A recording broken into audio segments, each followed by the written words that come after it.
Okay start.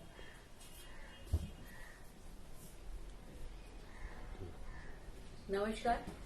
आज गुरुवार और हमारा सेक्युलर लोकशाही आंदोलन मूवमेंट फॉर सेक्युलर डेमोक्रेसी की वीकली मीटिंग में आप सब लोगों का स्वागत है। लास्ट टाइम हम नहीं कर पाए थे लाइव कुछ कारण के कारण, पर आज विषय भी ऐसा है कि लाइव सब सुनना चाहते हैं। बहुत दिनों से मतलब एक वीक से तो पूरे देश में हंगामा है उसको लेके कि इलेक्ट्रल बॉन्ड के लिए स्टेट बैंक ऑफ इंडिया को सुप्रीम कोर्ट ने एक वर्डिक्ट के तहत ऑर्डर किया था। उन्होंने अपनी इनएबिलिटी डिक्लेयर किया था कि इतने दिनों में नहीं डेटा दे पाएंगे। फिर सुप्रीम में उन्होंने एक्सटेंशन मांगा था, फिर वो टाइम ऑर्डर हुआ कि नो एक्सटेंशन, इमीडिएटली आपको करना होगा। और इलेक्शन कमीशन को भी ऑर्डर किया गया था कि आपको तुरंत अपलोड करना होगा। तो ये जो पिटीशन हुआ था वो एसोसिएशन फॉर डेमोक्रेटिक राइट, जो लास्ट टाइम भी बात हुआ था कि उसके फाउंडर जो मेंबर हैं वो हमारे Indian institute of management Ahmedabad में रह चुके हैं, जगदीप छोकर साहब, और काफी टाइम हम उनको पहले भी मिले थे और बात भी होता था। तो ये उनकी पिटीशन थी। और ये जो चुनाव को लेके पूरी एक प्रक्रिया है। हम तो ऐसे बोलते हैं मनी माफिया मसल से जीती जाती है हमारे देश में सब चुनाव, वो कोई भी हो, पार्लियामेंट का हो, असेंबली का हो या ग्राम पंचायत तक का भी। ये हाल है हमारी डेमोक्रेसी का। 75 इयर्स ऑफ आवर इंडिपेंडेंस, उसके साथ बहुत सारे हमारे देश की डेमोक्रेटिक जो सिचुएशन है उस पर भी काफी सवाल है। एक सजेशन था कि स्टेट फंडिंग से इलेक्शन होने चाहिए, पर स्टेट किसको देंगे फंड? मतलब जो छोटी पार्टियां उनको नहीं देंगे, बड़ी पार्टियां को देंगे।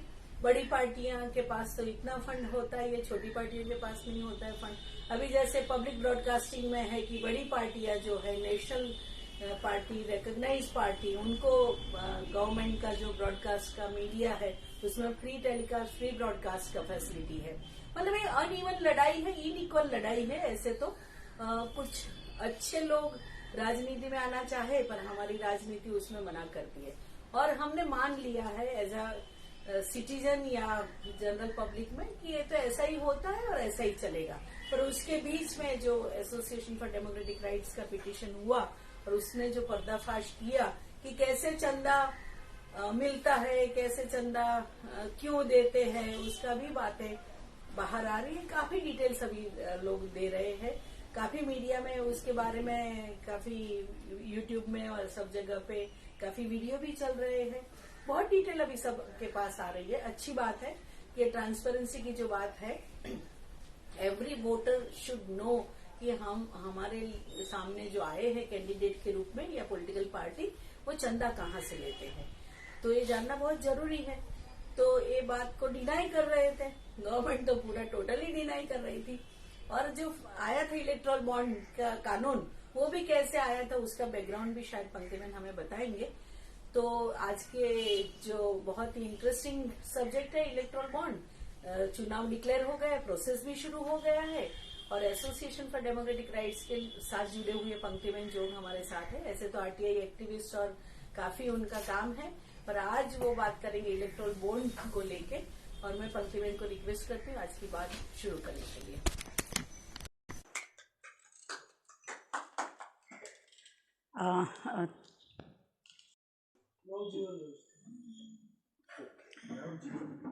सभी को नमस्ते। आज हम बहुत ही एक इम्पॉर्टेंट जो टॉपिक है और अभी पूरे देश में चर्चा में है, उसी पे थोड़ी बात करेंगे। चुनावी बॉन्ड, जिसको हम इलेक्टोरल बॉन्ड के हिसाब से जानते हैं।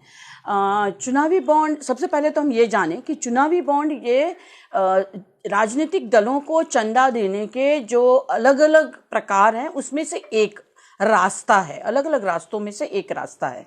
और बाकी के रास्ते जो हैं, जैसे डायरेक्ट डोनेशंस दे रहे हैं या इलेक्टोरल ट्रस्ट के द्वारा दे रहे हैं, जो इलेक्टोरल ट्रस्ट बहुत सारे कॉरपोरेट्स और इंडिविजुअल से ये दान मतलब चंदा लेते हैं और फिर वो पॉलिटिकल पार्टीज को देते हैं। अगेन उसमें भी किसने किसको चंदा दिया ये समझ में ना आए। तो इलेक्टोरल ट्रस्ट वाली जो व्यवस्था थी वो पहले से ही थी, ये चुनावी बॉन्ड आए उसके पहले से ही। चुनावी बॉन्ड 2018 में जब फिनांस बिल के हिसाब से इंट्रोड्यूस हुआ तो उसकी जो खासियत थी वो ये थी कि उसमें कौन चंदा दे रहा है और किसको दे रहा है, ये दोनों बातें गुप्त रहेंगी। जब मिनिस्ट्री ने इलेक्शन कमीशन को लिखा या रिजर्व बैंक ऑफ इंडिया ने मिनिस्ट्री को लिखा, इनके जो कम्युनिकेशन हुआ है आपसी, उसमें भी ये बात बार बार the special feature of electoral bond कि ये नाम मतलब सीक्रेसी ऑफ द डोनर वाली की जो बात है वो आई है। लेकिन ये जो कानून आया और ये कानून के साथ साथ ये सीक्रेसी तो एक बात है, लेकिन चंदा किस तरीके से और ज़्यादा आए, इसके लिए और क्या क्या चेंजेस किए गए ये भी हमें समझने चाहिए। चुनावी बॉन्ड का जो कानून आया उसमें बेसिकली ये बात थी कि एक बॉन्ड यानी जैसे हम डीडी खरीदते हैं उस तरीके से एक we can say bearer cheque जैसा ही वो 1,000, 10,000, 1 लाख, 10 लाख और 1 करोड़ इतनी अमाउंट का SBI हर एक राज्य में एक ब्रांच होगी, वो ब्रांच में ही वो बिका जाएगा और उसके लिए विंडो खोलेंगे साल में 4 बार। उस विंडो जब खुलेंगे तभी कोई जाके या तो व्यक्ति या तो कोई कंपनी कॉरपोरेट जाके वो ले सकते हैं बॉन्ड। वो बॉन्ड खरीदेंगे और वो फिर किसी भी पार्टी को जिनको देना हो उनको वो देंगे। जिस पार्टी को वो बॉन्ड मिलेगा उस पार्टी को 15 दिन के अंदर उसको रिडीम करना है यानी कि एनकैश करना है उसके, ताकि उसको पैसे उसके मिल जाए। अब ये इसमें वो पार्टी को ये बताने की ज़रूरत नहीं कि ये हमें किसने देना है, किसे देना है, और जो ले रहा है उसको भी नाम कहीं पे भी डिक्लेयर करने की ज़रूरत नहीं है। लेकिन इसके साथ जो और 3 कानून चेंज हो गए ये भी हमें समझने चाहिए। ये कानून नहीं था तब, ऐसे था कि कोई भी कॉरपोरेट कोई भी राजनीतिक दल को चंदा दे सकता है, लेकिन उसमें कंपनी एक्ट के प्रावधान के मुताबिक वो कितना दे सकता था। अगर वो 3 साल तक उस कंपनी प्रॉफिट कर रही है और अगर उसका मुनाफा हो रहा है तो उस मुनाफे का 7.5% 7.5% वो दे सकते थे। तो ये एक कंट्रोल भी था कि कॉरपोरेट मनी कितना राजनीतिक दलों के पास आएगा। तो ये सबसे पहले कंपनी एक्ट में जो फिनांस बिल आया अपना चुनावी बॉन्ड का कानून या योजना, उस स्कीम के साथ साथ इस कंपनी एक्ट को बदला गया और उसमें से ये प्रावधान को ही निकाला गया कि मुनाफा होना चाहिए, 3 साल तक मुनाफा होना चाहिए और 7.5% तक ही दे सकते हैं। ये सभी बातें निकल जाने के बाद मीनिंग क्या रहता है, मैं कोई भी कंपनी अगर मैं मुनाफा ना भी करती हूँ तो भी मैं कितना भी दान, कितना भी चंदा कोई भी राजनीतिक पार्टी को दे सकती हूँ। तो ये पूरा मतलब जैसे हम लिबरलाइजेशन में बाउंड्रीज खोलते हैं उस तरीके से यहाँ बाउंड्रीज खोल दिए गए। इसके साथ हुआ क्या, अगर कोई कंपनी उसको ये कंडीशन नहीं है कि मुनाफा होना चाहिए या नहीं होना चाहिए, उसको कितना भी वो चंदा दे सकती है। इसका मतलब ये हुआ कि सिर्फ चंदा देने के लिए भी ऐसी कंपनियां खड़ी हो सकती हैं जिनका कोई व्यापार का या कोई भी ट्रेड का कोई मकसद ही ना हो या ऑब्जेक्टिव ही ना हो। तो ये पूरा दरवाज़ा उसके लिए खुल गया। दूसरा क्या चेंज हुआ, जो पीपल्स रिप्रेजेंटेटिव एक्ट में हमारा लोक प्रतिनिधित्व कानून में बदलाव किया, उसी के साथ साथ वो ये बदलाव था कि कोई भी एक पार्टी को, राजनीतिक दल को पहले अपने जो भी चंदा दे रहे हैं उसका एक पूरा हिसाब ECI को देना पड़ता था और वो हर साल एक अपना एनुअल रिपोर्ट देते थे। उसमें ECI उसको वेबसाइट पे भी लगाते हैं। 20,000 से ज़्यादा वालों का एक का, फिर 2,000 वाला आया तो उसमें नाम आते थे कि किसने चंदा दिया है। तो उसमें चेंज किया गया कि भाई ये नाम तो है, वो देने की अभी ज़रूरत नहीं है। तो इसका मतलब ये हुआ कि मैं XYZ पार्टी, मुझे वो बात बताने की ज़रूरत नहीं कि मुझे कितने पैसे मिले हैं ये चीज़ों से। तो एक कम्प्लीटली ECI के पास जो एक ब्यौरा आता था वो दरवाज़ा भी बंद हो गया। तीसरा जो चेंज आया वो IT एक्ट में आया कि जिसमें ये कहा गया कि ये जो पैसे आएंगे इस पे आपको कोई भी टैक्स देने की ज़रूरत नहीं है, मतलब सरकार को भी उसमें से कुछ मिलने वाला है नहीं। तो ये भी बात आई। और चौथी बहुत ही इम्पॉर्टेंट बात ये आई कि हमारा जब भी हम कोई अगर फॉरेन मतलब विदेशी अगर हम पैसे लेते हैं तो उसके लिए FCRA foreign contribution regulation act करके अलग से कानून है जो 1976 का कानून है, जिसमें बहुत ही क्लियर प्रावधान था कि राजकीय दल कोई भी फॉरेन पैसे नहीं ले सकते। ट्रस्ट, NGO, सोसाइटीज FCRA का रजिस्ट्रेशन हो तो उनको वो पैसा लेने के लिए ये था। 2010 में इसमें 2010 के पहले ये हुआ कि दोनों हमारे बड़े राजनीतिक दल कांग्रेस और BJP, उन दोनों ने फॉरेन फंडिंग लिया इलेक्टोरल ट्रस्ट के थ्रू। जो बात बाहर आई और इसकी वजह से हाई कोर्ट में ADR association for democratic reforms के द्वारा पिटिशन हुई।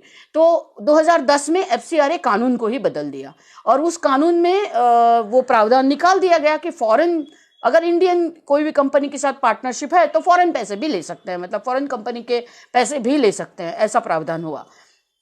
और जब ये बात उठी कि आपने तो वायोलेशन पहले किया है, 2010 के पहले किया है, तो उन्होंने और एक उसमें चेंज लाया और 1976 से ये चेंज को हम लागू करेंगे, ऐसा एक अमेंडमेंट लाया। मतलब वो प्रो रेटा इतने साल 40 साल पहले कानून को चेंज किया 2010 में।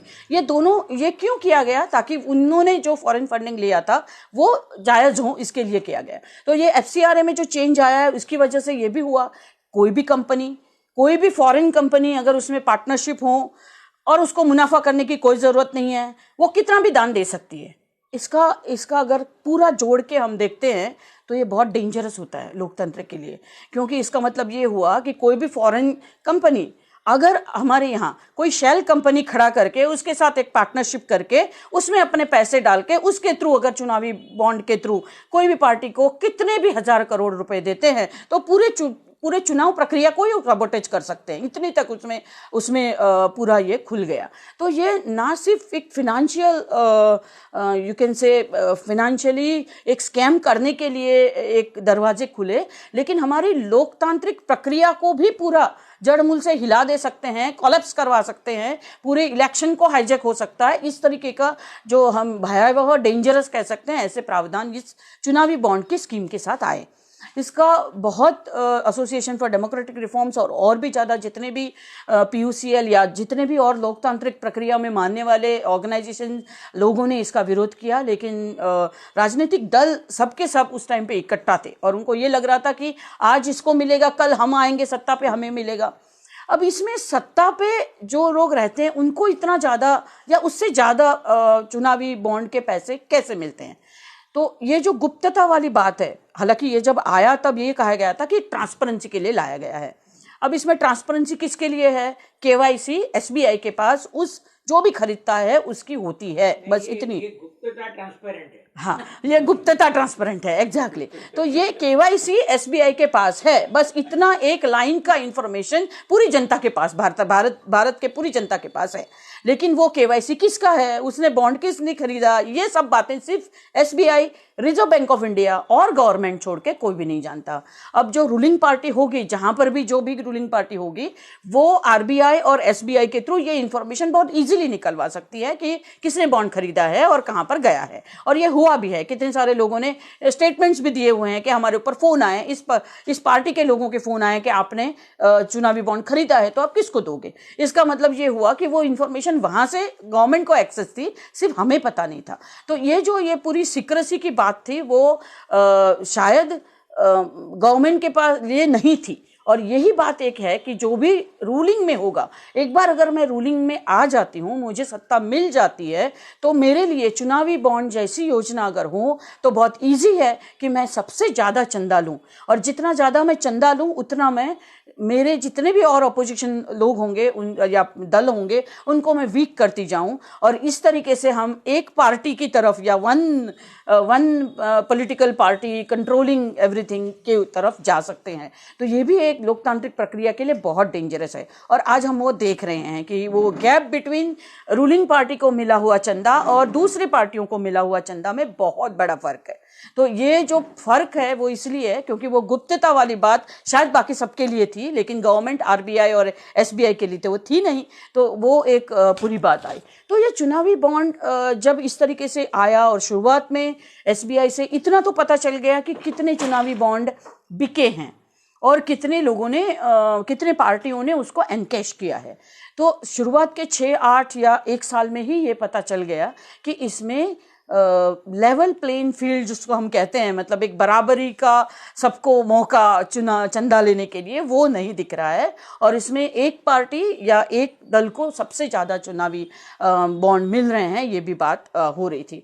लेकिन चुनावी बॉन्ड जिस तरीके से पॉलिटिकल पार्टियों के पास आ रहा था, वो इलेक्टोरल ट्रस्ट से आया हुआ चंदा या डोनेशन या उनके टिकट्स बेच के या जो भी और कंट्रीब्यूशंस फ्रॉम द मेंबर्स करके वो दिखाते हैं, उस तरीके से आए हुए जितने भी उनकी इनकम थी पॉलिटिकल पार्टीज की, उससे काफ़ी गुना ज़्यादा इलेक्टोरल बॉन्ड से पैसे आते थे।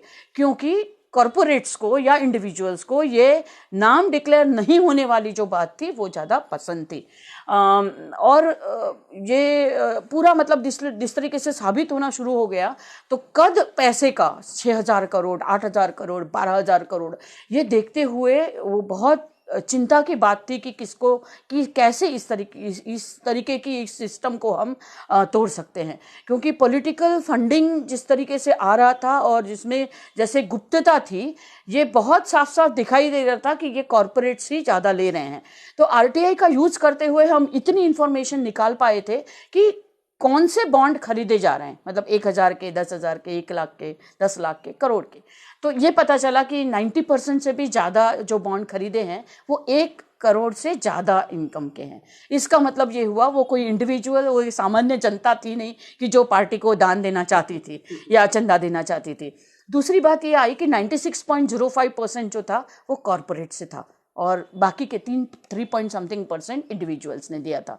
तो ये साफ साफ बात हो गई कि ये पूरी कंपनियों, कॉरपोरेट्स, लोग इसको ये फेवरेट इंस्ट्रूमेंट उनका बनता जा रहा है कि वो पॉलिटिकल पार्टीज को इन्फ्लुएंस करे। चंदा देना मतलब ये भी नहीं है कि उनके दिमाग में ये बात है कि चलो हम इस पार्टी को मानते हैं तो उसको आगे बढ़ाने के लिए हम पैसे दे रहे हैं। वो क्लियर था कि वो पैसे इसलिए दे रहे थे ताकि उनको उसको सामने कुछ चाहिए था। तो ये लेन देन वाली बात, उसमें भी नाम गुप्त रखने वाली बात इतनी फेवरेट हो गई कि ये कद उसका बढ़ता गया। सुप्रीम कोर्ट के पास इसको लेके गए, लेकिन काफ़ी लंबा टाइम लगा। तब तक तो 30 बार इलेक्टोरल बॉन्ड को खोला गया। 2-3 बातें बहुत महत्वपूर्ण हैं कि कैसे गवर्नमेंट मतलब अनचैलेंज, जिसको हम कह सकते हैं कि कोई उसको रोकने वाला ही नहीं है, इस तरीके से जा रहे हैं। और जो चुनावी मतलब जो पॉलिटिकल पार्टीज आज कह रहे हैं कि हम तो पहले से ही उसका विरोध कर रहे थे, वो भी गलत है, क्योंकि उन्होंने 30 बार उसको खोला। उसके बीच में जो जितने वायोलेशंस हुए तब वो बोल सकते थे, उन्होंने अपना मतलब पार्लियामेंट में बोल सकते थे, बाहर बोल सकते थे, लेकिन बोले नहीं। वो शायद तेरी भी चुप मेरी भी चुप जैसा भी हो सकता है, या जिस तरीके से जो भी रूलिंग पार्टी थी उसको पैसे ज़्यादा मिल रहे थे तो उनको शायद ये लग रहा होगा बाकी सबको कि हम भी जहाँ जहाँ रूल कर रहे थे तो वहाँ भी हमें भी मिलेगा, तो मेरा भी नंबर आएगा, उसमें मैं आज ना बोलूँ, ये भी बात हो सकती है। तो ये दोनों में वायोलेशंस कहाँ कहाँ हुए। बीच में 2018 में अचानक से एक बार एक्स्ट्रा विंडो गवर्नमेंट ने खोला और ये कहा कि कोई विधानसभा के, स्टेट असेंबली के इलेक्शंस है उसमें खोल रहे हैं। तो जब उसको आरबीआई ने पत्र लिखा, मतलब खोलने के लिए गवर्नमेंट ने आरबीआई को कहा कि ये खोलना चाहिए। आरबीआई ने पत्र लिखा बाकायदा कि ये नहीं खोल सकते, क्योंकि लॉ में जो कानून पारित हुआ है उस कानून में सिर्फ साल में 4 बार की बात की है, हम कैसे उसको 5वीं बार खोलेंगे। तो उन्होंने कहा खास किस्से में इसको खोल दो, स्पेशल केस। तो वो स्पेशल केस में खोला। उसके बाद उस कानून को बदल दिया गया और उस कानून को बदल के ये कहा कि अब ऐसे मतलब जब भी कोई स्टेट असेंबली इलेक्शंस होंगे तब इसको खोला जाएगा। मतलब पहले 4 बार, हर साल कोई ना कोई स्टेट इलेक्शन का होगा तो उसमें और भी बार खोल सकते हैं। फिर लोकसभा के टाइम पे और 1 महीने का विंडो। तो इसका मतलब ये हुआ वो मैक्सिमम टाइम में ले सकते हैं। हमें तो ये डर लग रहा था कहीं ये ना हो कि 365 डेज वॉक इन आप और आप बॉन्ड खरीदो और दे दो, ये प्रक्रिया ना कहीं सरकार कर दे। और विदाउट मतलब आगे जाके कानून में बदलूं उसके पहले ही वो खुद समझ ही रहे हैं कि मुझे कानून तो बदलना ही है ना, तो आज से ही मैं उसका वायोलेशन या उसका मैं इम्प्लीमेंटेशन शुरू कर दूं। तो वहाँ तक मतलब इस तरीके से करते हैं। बीच में और एक बार ऐसे मई 2018 में एक 2 चुनावी दल अपना इलेक्टोरल बॉन्ड जब भी उनको मिलता है तो 15 दिन में उसको एनकैश करना होता है। अगर आप नहीं कर पाते हो तो वो चुनावी बॉन्ड का पैसा जो है वो प्राइम मिनिस्टर रिलीफ फंड में जमा होगा। तो आरटीआई में मिली हुई इंफॉर्मेशन के मुताबिक अब तक 25 करोड़ इस तरीके से जो है वो प्राइम मिनिस्टर रिलीफ फंड में जा चुके हैं। बट ये एक पूरी घटना है जो दोपहर को लगभग 2 बजे के आसपास, क्योंकि आरटीआई में कम्युनिकेशन मिला, उससे कह रहे हैं कि वो चुनावी दल जाते हैं और ये कहते हैं कि ये बॉन्ड को एनकैश करना है। बैंक ये कहती है कि इसका टाइम निकल चुका है इसलिए वो अभी नहीं कर सकते। तो वो कहते हैं कि नहीं देखो ये हम दिन गिन रहे हैं, उसमें ये जो छुट्टियां थी उसको बात करते हुए अगर हम देखते हैं तो अभी भी 15 दिन बाकी है, मतलब 15 दिन में 1 दिन बाकी है। तो इसका क्लैरिफिकेशन के लिए बैंक मिनिस्ट्री ऑफ फिनेंस को लेटर लिखता है दोपहर को और वो लेटर 1 घंटे में वहाँ पहुँचता है और वहाँ से उसका क्लैरिफिकेशन भी आ जाता है। ये मुंबई से दिल्ली, दिल्ली से सर्कुलर पूरा फाइनल ओके, और फिर वो 1 करोड़ के 10 बॉन्ड यानी 10 करोड़ रुपीस उस पार्टी को मिलते हैं। दूसरी पार्टी को ये नहीं मिल पाते, उनका 15 दिन का ये खत्म हो जाता है, इसकी वजह से वो प्राइम मिनिस्टर रिलीफ फंड में जमा हो जाते हैं। अब ये कौन सी पार्टी थी, ये जब ये सुप्रीम कोर्ट के ऑर्डर के बाद जब डिटेल्स बाहर आए और उसके बाद सेकंड हियरिंग में जब पार्टी को भी कहा गया कि आप जो पहले वाले सील्ड कवर थे जिसमें पार्टियों ने खुद ईसीआई को डेटा दिया था, वो जब बाहर आया और उसमें जो डेट मैच किया, उसके बाद ये पता चला कि ये रूलिंग पार्टी के 10 करोड़ थे कि जो उनको इतने तुरंत मिल गए, लेकिन जो दूसरी पार्टी के थे वो नहीं मिले। सवाल ये होता है, इसका मतलब ये हुआ कि चुनावी दल को ये गुप्त तरीके से बॉन्ड में पैसे मिले, इसके लिए जो भी रूलिंग पार्टी होगी जो भी राज्य में, वो उसको बहुत अच्छी तरीके से कमांड करेगी, कंट्रोल करेगी और अपनी तरफ उसको खींचेगी और उसका वायोलेशन भी करेगी।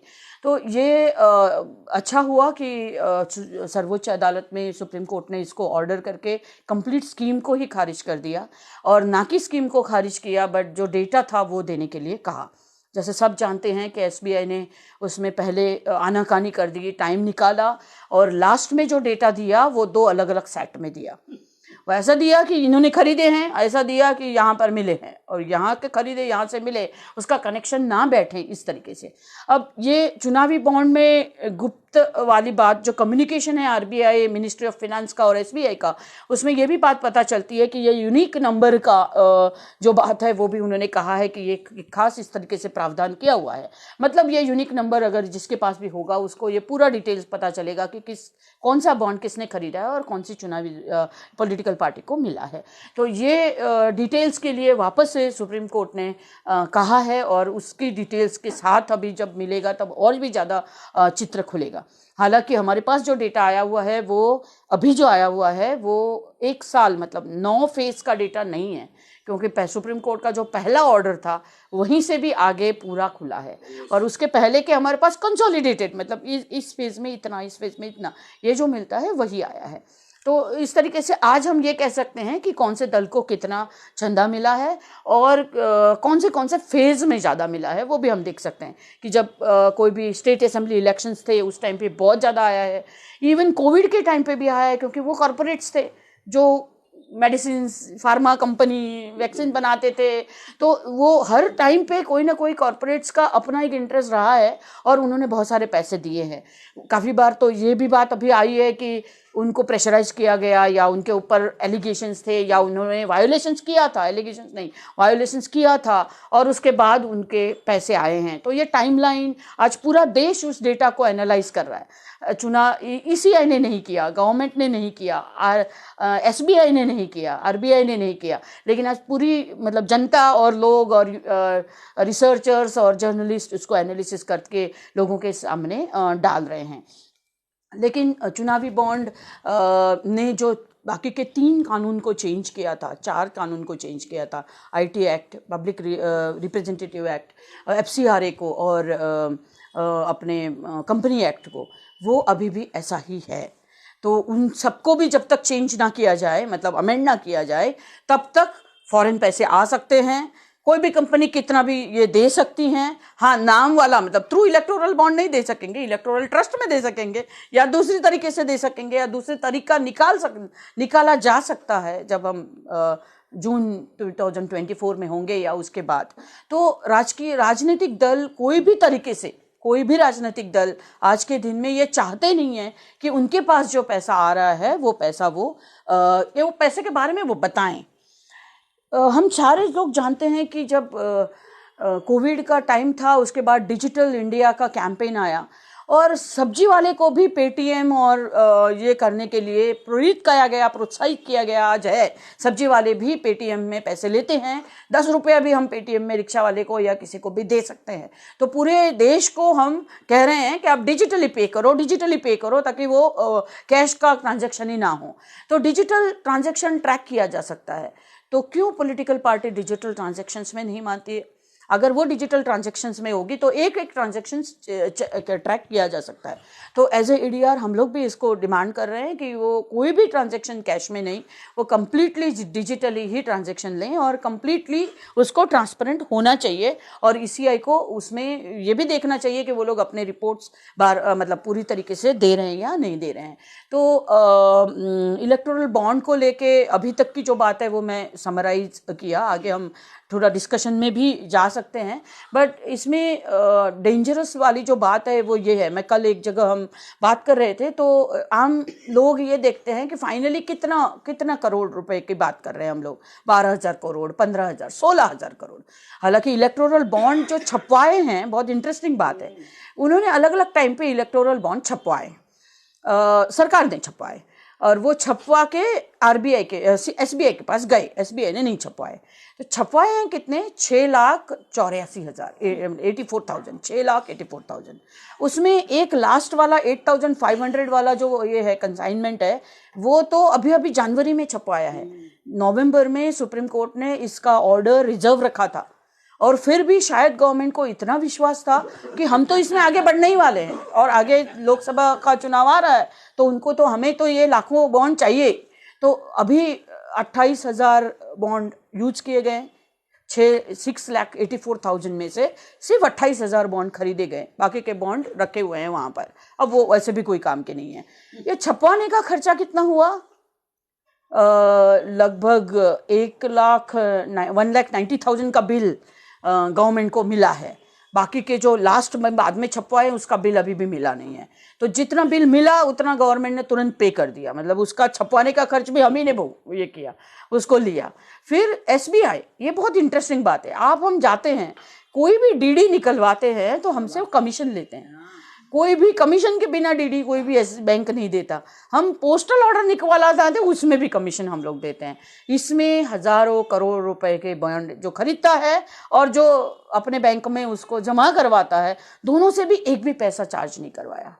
और वो पैसे तो हैंडलिंग चार्ज तो लगे, कमीशन तो चाहिए। तो उसमें RTI किया कॉमोडोर लोकेश बात्रा ने, तो उनको डिटेल्स SBI ने दिया कि हाँ हमें हैंडलिंग चार्जेस और पैसे लगे।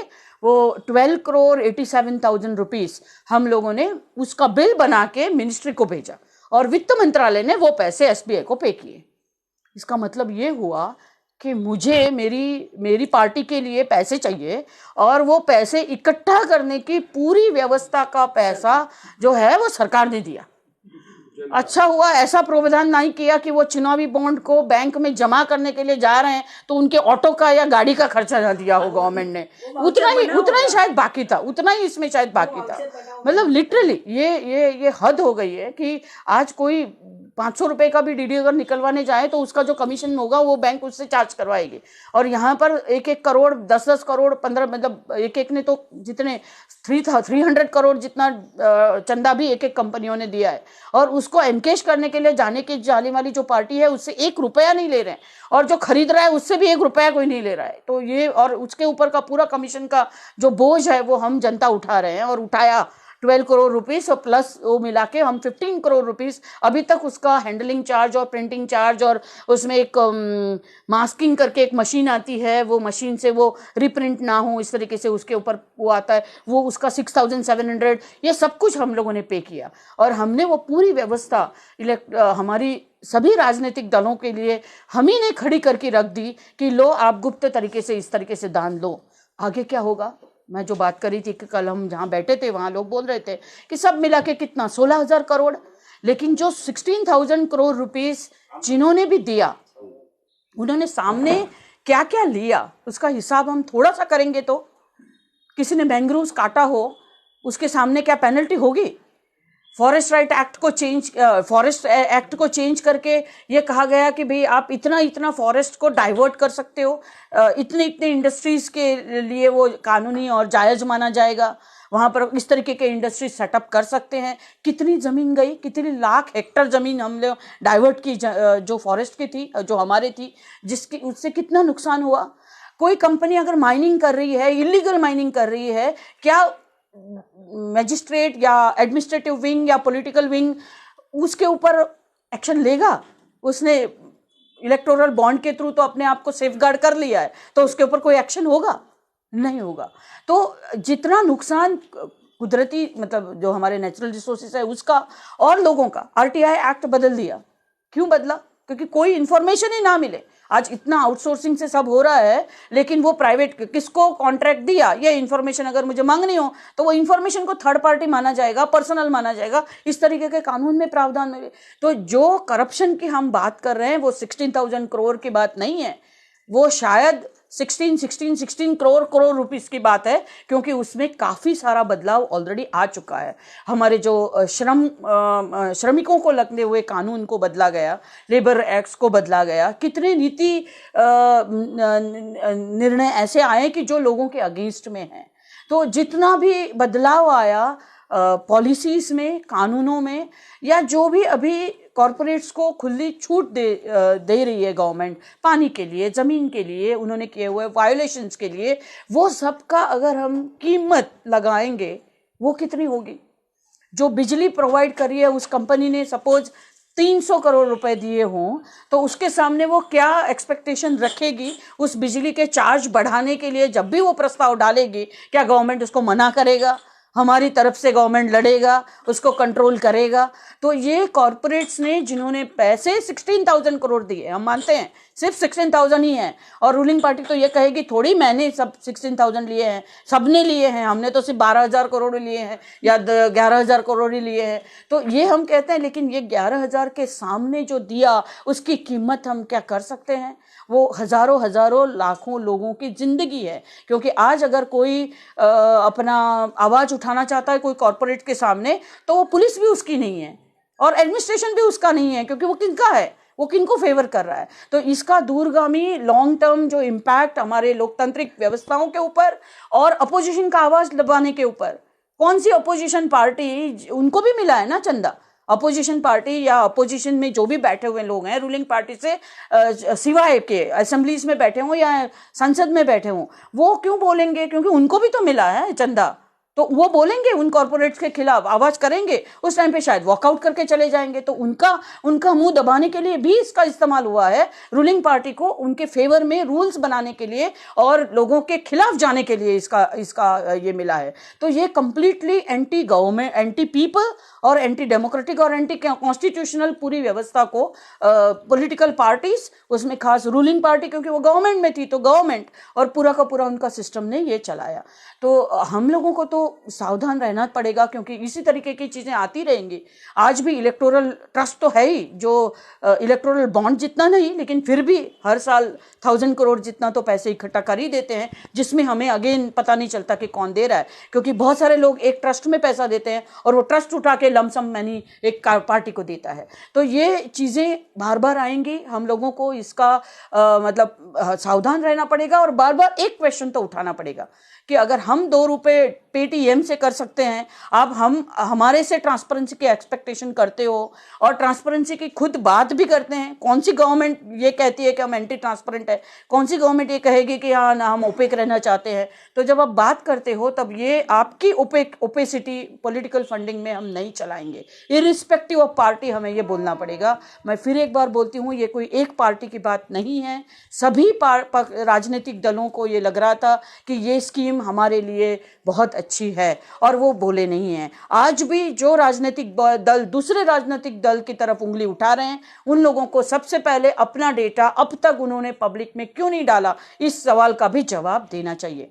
मुझे लगता है मैं यहाँ पर रुकूंगी और जितने भी और सवाल होंगे या कोई डिस्कशन इसके ऊपर से आएगा वो हम ले सकते हैं। और कोई शायद पॉइंट्स में या कमेंट्स में किसी ने कोई सवाल पूछा हो तो। लेकिन ये जो पार्टीज है, political parties,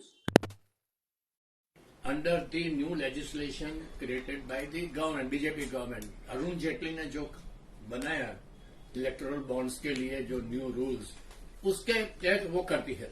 so they can excuse themselves कि भी हमने तो, इन्होंने कहा कि भी ट्रांसपेरेंसी नहीं होनी चाहिए तो हमने ले लिया। तो they have at least one pretext, one excuse कि we have acted according to the law enforced by the Bharatiya Janata Party government.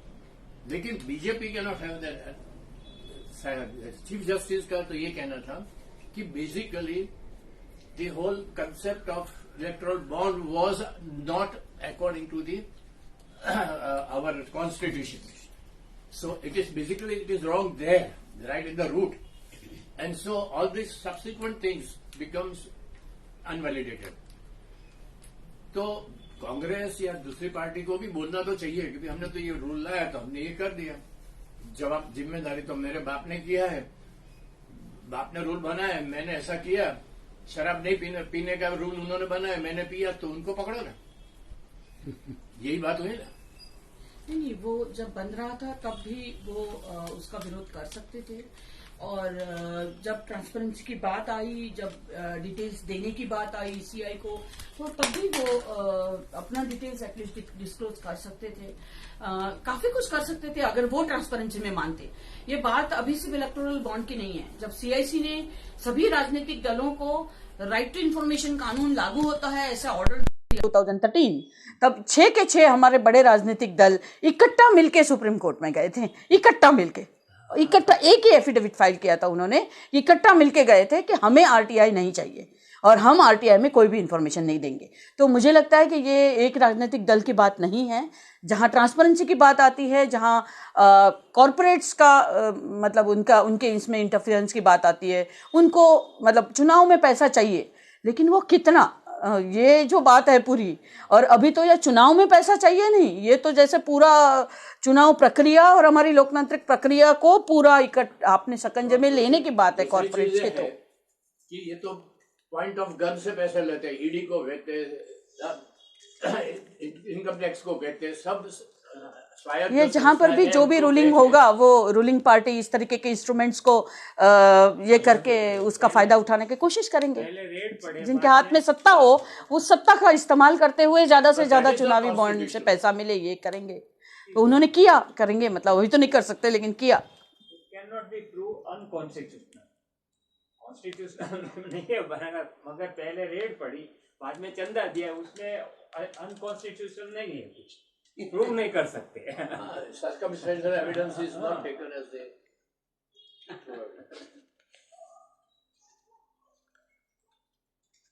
but the basic question is what should we do?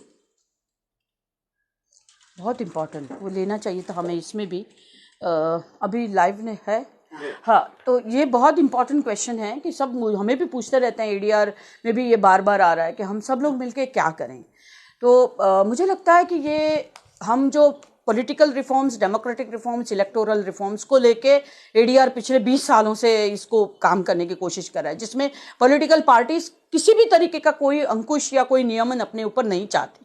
उन्होंने अपने तरीके से कुछ नियम, क्योंकि फाइनली कानून कौन बनाएगा, वो संसद में तो वही बनाएंगे, तो वो अपने लिए कुछ भी कानून नहीं चाहती। हालांकि लॉ कमीशन के रिपोर्ट्स में ये बात आई है कि पॉलिटिकल पार्टीज को अपना ना कि सिर्फ पैसे, बट उनका जो पूरी एक दूसरे की खरीदारी की बात है, एमएलए एमपीस की, बहुत तरीके के जो उनके बिहेवियर है, मतलब उनका काम करने के तरीका है, उसको लेके नियमन की ज़रूरत है, लेकिन वो हुआ नहीं है कभी भी। तो 20 साल से political reforms, electoral reforms, democratic reforms को लेके जो डिमांड हो रही है, वो डिमांड में काफ़ी सारी चीज़ें हैं। चाहे वो चुनावी प्रक्रिया को लेके हो, मनी मसल पावर, या जिस तरीके से monitoring of rallies and campaigns जो पॉलिटिकल पार्टीज के होते हैं ड्यूरिंग ये, तो इलेक्शन कमीशन का अपना रोल हो, जो दिन ब दिन हमें लग रहा है कि वो जैसा होना चाहिए वैसा नहीं है, या जैसे मॉनिटरिंग होना चाहिए था वैसा नहीं है। इन सभी चीज़ों को लेके एडीआर जैसे कुछ लोग तो कर रहे हैं, लेकिन सभी को करना चाहिए।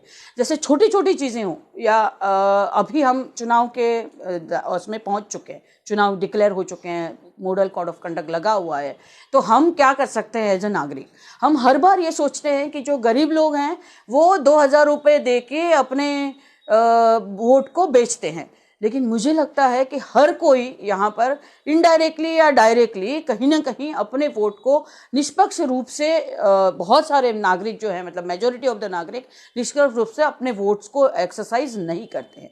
वो या तो उस एजेंडाज में आ जाते हैं, या तो छोटी मोटी शायद फिजिकल कोई बेनिफिट में आ जाता है, या तो और तरीके के बेनिफिट में आ जाता है। ये सब फ्री बीज ही हैं जो लोग या प्रलोभन या स्कीम्स या सब दिए गए हैं वो, या अलग अलग तरीके के स्कीम्स हो सकते हैं, कोई फिनेंशियल हो सकते हैं, कोई कोई और हो सकते हैं, जिसका रिलीजियस कोई स्वरूप हो, ऐसे भी कोई हो सकते हैं कि जिसके लिए हम लोग उसमें आ जाते हैं। तो हम उम्मीदवार को पहचाने, और क्रिमिनल कैंडिडेट्स जिस तरीके से बढ़ रहे हैं, अभी 42% क्रिमिनल कैंडिडेट्स हैं जिनके ऊपर केसेस हैं, और जो रूलिंग पार्टी में हैं कितने सालों से, वो भी बोल रहे हैं कि फेक केसेस है। तो आप खुद ही रूलिंग पार्टी में हो, जैसे मैं गुजरात की बात करूं, आप पिछले 25 साल से हो, तो आपके ऊपर फेक केसेस कौन डाल रहा है?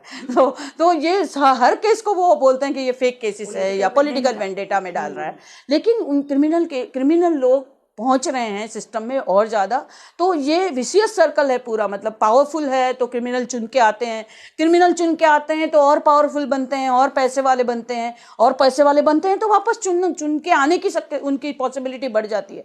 तो इस विशियस सर्कल को अगर कोई तोड़ सकता है तो वो हमारा वोट तोड़ सकता है। तो मुझे लगता है कि हमें हर को, मतलब 18 के ऊपर वाले हर एक वोटर को ये रिलीजन और पार्टी और फलां से बाहर निकल के देखना पड़ेगा, और क्लीन इलेक्शन प्रोसेस की तरफ हम लोगों को आग्रह रखना पड़ेगा।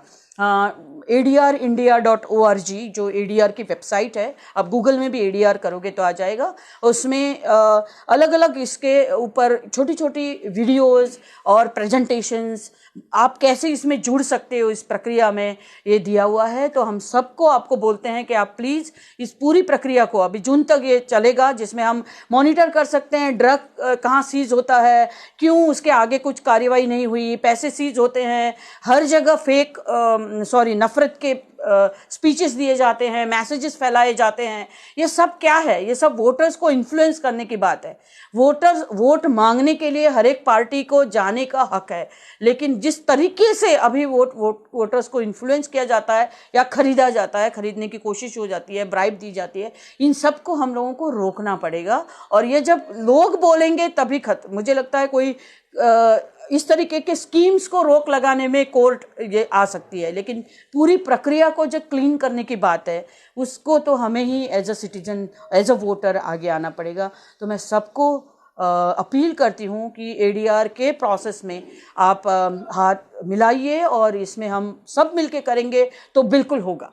पॉलिटिकल इलेक्टोरल बॉन्ड का कद जिस तरीके से बढ़ रहा था, जिस तरीके से सरकार उसको अपने हाथ में ले रही थी, लग रहा था कि होगा या नहीं होगा, लेकिन कंटिन्यूअस 4 साल की स्ट्रगल, और जो भी RTI में डेटा मिला, लोकेश बात्रा है, नितिन सेठी है, ADR की टीम है, इन सब ने मिलके जो छोटे छोटे प्रयास कंटिन्यूअस करते गए, इसकी वजह से आज हमें ये सक्सेस मिली है। और भी काफ़ी सारी इस तरीके के पिटिशंस में ADR और बाकी सारे लोग आगे गए हैं। जैसे हम देख रहे हैं अभी कि जो भी क्रिमिनल कैंडिडेट खड़े रहते हैं, उस पार्टी को उसका रीजन बताना पड़ता है पेपर में छाप के कि भाई अब क्यों इसको सिलेक्ट कर रहे हैं।